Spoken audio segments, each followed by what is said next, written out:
بسم الله الرحمن الرحيم.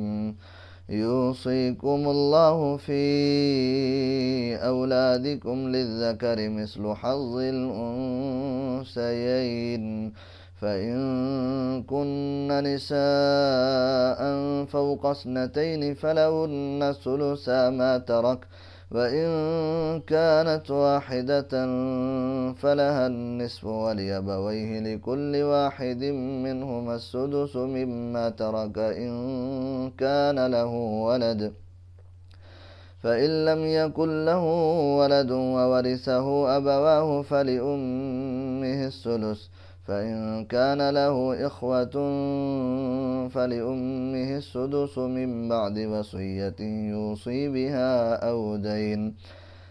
آباؤكم وأبناؤكم لا تدرون أيهم أقرب لكم نفعا، فريضة من الله، إن الله كان عليما حكيما.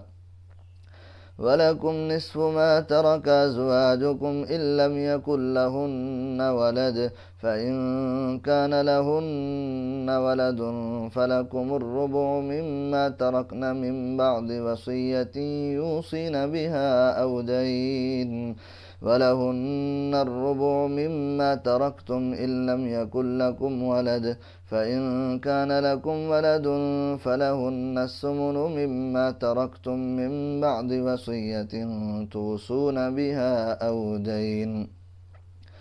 وإن كان رجل يورث كلالة أو امرأة وله أخ أو أخت فلكل واحد منهما السدس، فإن كانوا أكثر من ذلك فهم شركاء في الثلث من بعد وصية يوصى بها أو دين غير مضار، وصية من الله، والله عليم حليم.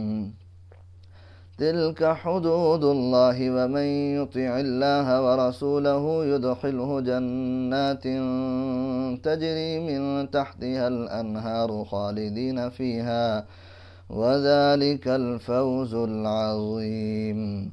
ومن يعص الله ورسوله ويتعد حدوده يدخله نارا خالدا فيها، وله عذاب مهين.